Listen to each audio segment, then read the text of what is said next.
Ele é apontado como um grande médium da atualidade. Eu vou conversar com Divaldo Franco. Venha!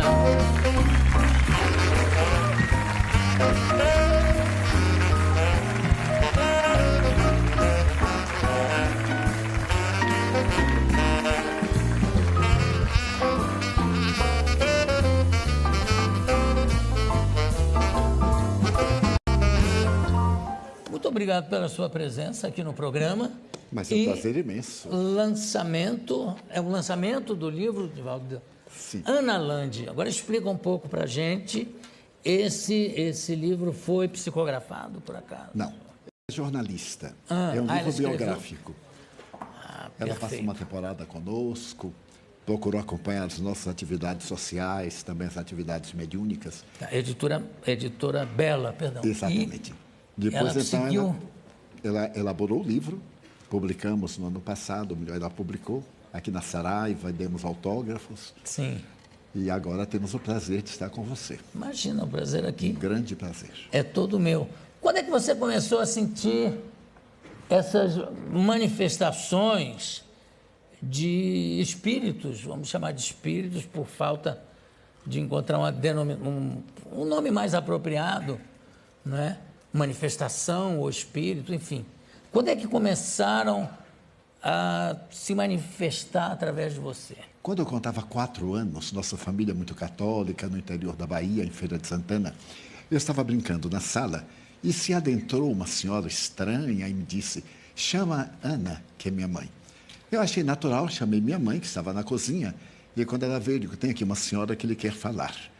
E minha mãe, não percebendo o caso, me reclamou, pensou que era uma brincadeira, me puxou a orelha, que naquele tempo podia, né? Agora não pode mais, e se voltou para a cozinha.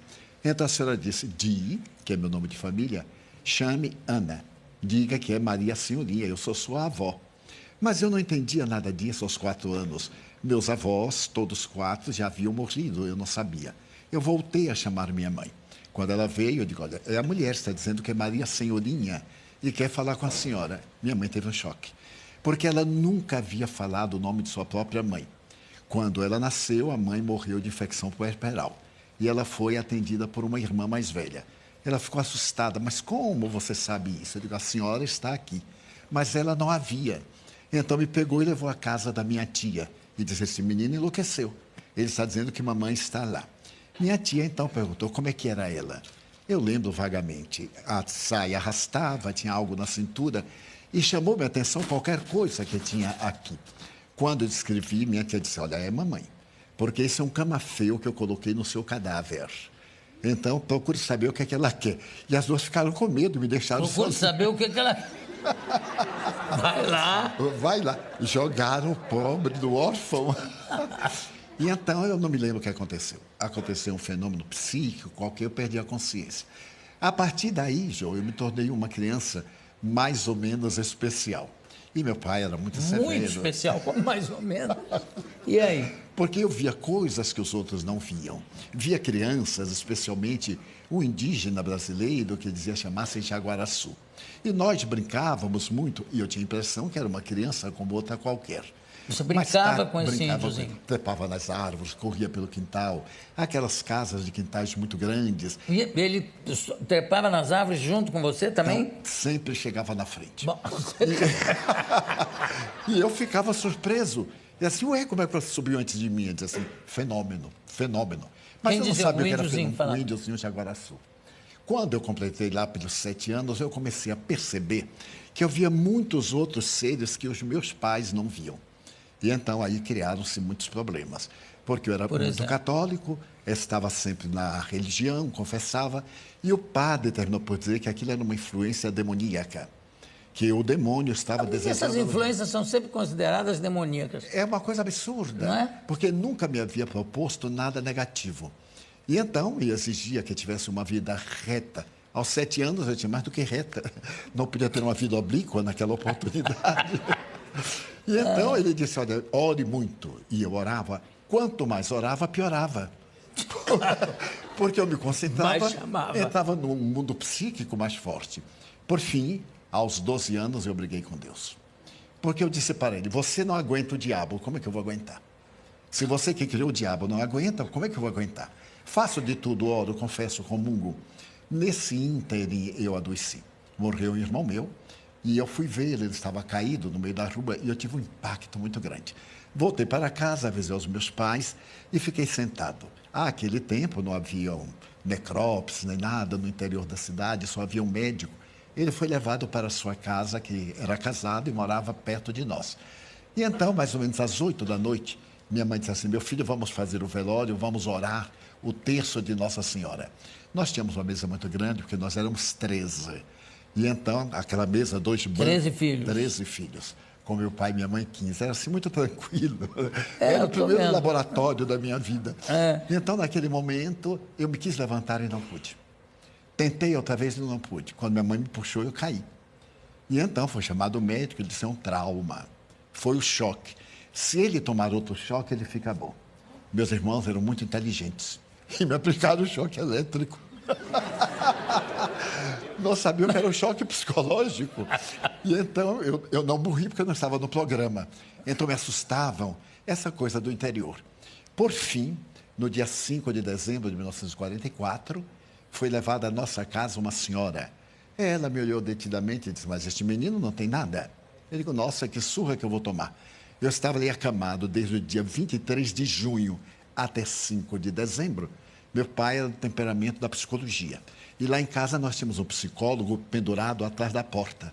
Qualquer coisa tinha uma sessão de psicoterapia e a gente ficava ótimo, sem recalque, sem conflito, sem nada. Agora, me desculpe, eu estou fazendo cálculos aqui pelas datas que você está me dizendo. Desculpe a minha brutal falta de sensibilidade ou de educação, mas com quantos anos você está? Que idade você tem? 89. Se a gente passar a mão e você pega isso, não? Não, mas eu transfiro com muito prazer para você. O restante que houver, nós dividimos. Olha que louco. Podemos fazer uma boa parceria. 89. 89 anos de 90 atividade. Quando é? 5 de maio. 90. Mas eu não acredito, Jô. De vez em quando eu olho a certidão de idade, deve ter algum engano. Porque eu não sinto nada. Sinto um prazer imenso de viver. Porque, sendo espírita, eu descobri o milagre da vida. O milagre da vida é a alegria de viver. Trabalhar, ter uma vida interior muito tranquila, fazer uma viagem para descobrir qual é o objetivo da nossa vida na Terra, encontrar o significado existencial e não se abater na hora do problema. Problemas todos nós os temos e eles nos chegam como convites ao amadurecimento espiritual e moral. Agora, desculpa, Divaldo, ou sua família chama você de Di. E fico muito feliz de se chamar-me assim. Então tá bom, Di. O seguinte, você com essa aproximação que você tem com o mundo espiritual, você tem alguma noção, já te foi dito, acho que não, mas já te foi dito quando você deve se preparar para embarcar, para ir para o outro lado? Né? A proposta é: esteja preparado para qualquer momento. Porque Jesus havia dito que a hora nós não sabemos. Não pode saber. Mas eu tive uma parada cardíaca há 30 anos. E tive a chamada quase morte. Então eu vi-me fora do corpo. Fui levado para fazer exames e praticamente estava morto. Voltei. Quando eu voltei, eu tive um infarto. E nessa oportunidade, o meu cardiologista, depois de examinar, disse: olha, prepara para morrer dentro de um mês. A sua vida agora é outra. Naquele tempo eram as operações largas, fazia da gente verdadeiros frangos, né? Céu que aberto, abria céu aberto, fazia a pesquisa. E ele disse: olha, Edivaldo, se você tiver o maior repouso, você viverá mais de 30 dias. Mas não pode mais se alimentar como antes, não pode falar. Imagina, dizer isso a um baiano que não pode falar. É mesmo que condenar à morte. Porque o baiano não fala, ele fala pelos cotovelos. E você está vendo, né? E com velocidade para não perder tempo. Tá certo. E a comida, como é que ficou a restrição? Você hoje come de tudo? De tudo e do que aparece. Mas o mais importante é que eu sobrevivi e ele já morreu. Eu fui ao enterro, fiz uma oração muito bonita, agradecendo a Deus antes ele do que eu. É natural, claro. Já que Deus resolveu. Morreu antes Deus ele do que eu. Exatamente. É uma poesia popular. E então aqui estou, mas estou muito feliz.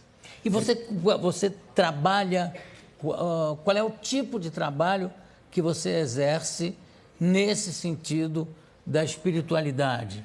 Você tem...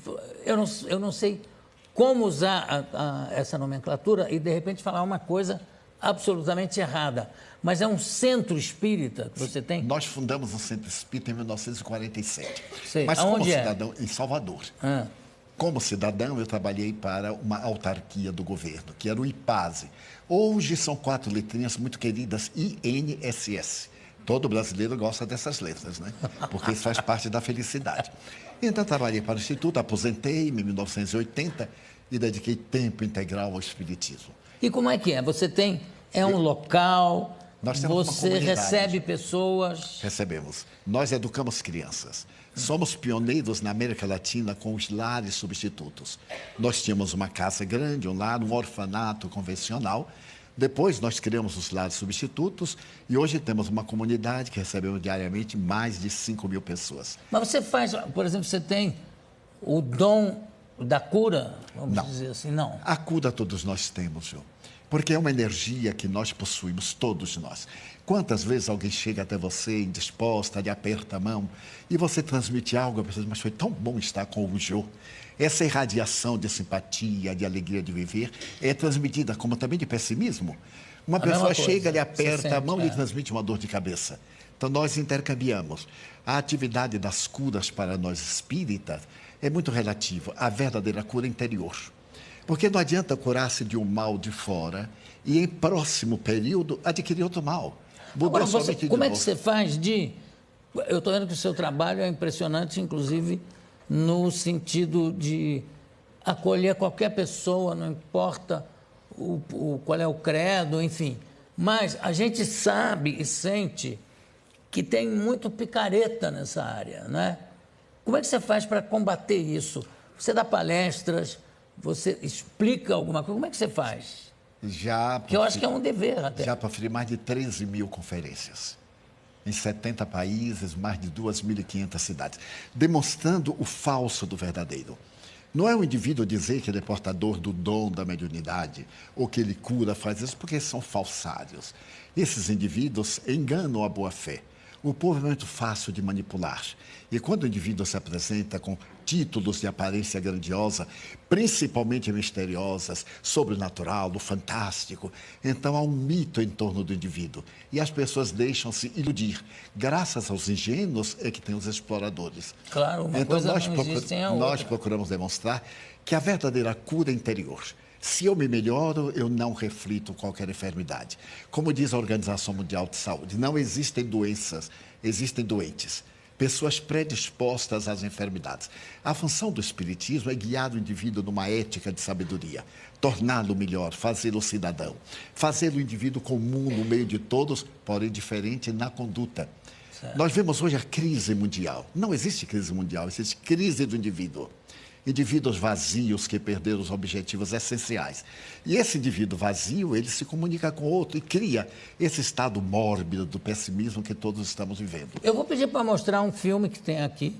Não sei, acho que é um documentário que a produção, eu não vi. A produção me disse que é uma coisa espetacular, que é muito bom. Então eu queria compartilhar com a plateia, com o pessoal de casa também. Virem, solta para a gente ver, por favor. Favela do Pau da Lima, Salvador, Bahia. Em meio ao abandono da periferia, um oásis construído ao longo de 63 anos. O Portão Azul dá acesso à escola e comida a 3.500 crianças pobres e atendimento médico a 2.500 adultos, todos os dias, tudo de graça.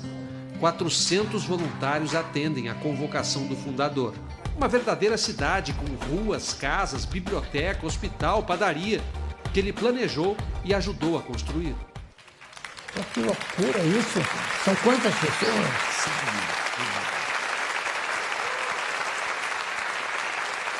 Agora, isso é uma entidade que vive de contribuições? Contribuições, convênios governamentais, principalmente na área da educação. Nós temos 103 professores em convênios com a prefeitura, com o Estado. E recebemos também mantemos alguns convênios com o governo federal. E você, por exemplo, qual é a sua mediunidade? É de psicografar, como era o Chico Xavier? Sim. E Quantos livros já psicografou? 260. De que autores, vamos dizer assim? Tem autores Rabindranath específicos? Tagore, que foi o grande poeta indiano, né? Viana de Carvalho, Joana de Ângeles, mais de 60 espíritos. Agora, a diferença entre nós e outros autores é que nós cedemos os direitos autorais não só para a nossa obra, como para outras instituições. Porque o lema do Espiritismo é a caridade. Mas não apenas a caridade de doar, a caridade moral, a caridade de compreender os outros. Cada qual tem o direito de crer ou de não crer. Eu respeito mais um ateu digno do que um religioso hipócrita. Então, a grande coisa...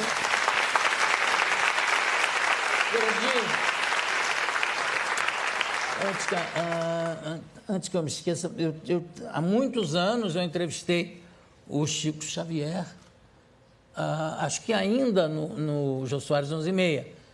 E, de repente, teve uma coisa engraçada que ele relatou uma viagem que ele estava fazendo e o avião começou a sacudir, não sei o quê, e ele teve medo de morrer.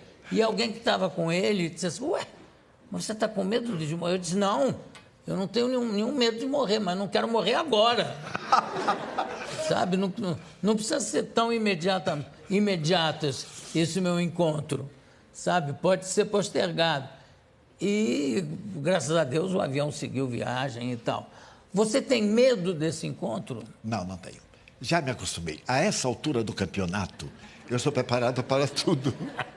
Porque já viajei muito de carroça, de avião e de navio, tudo que existe. Então, já estou... Acho que você provavelmente vai morrer de gasto, porque quando chegar nos 100 e poucos...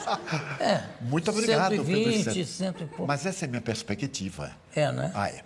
Um amigo, eu estive adoentado, e um amigo muito gentil disse, não se preocupe de morrer, você está muito bem, pode morrer. Mas quem lhe disse que eu quero morrer?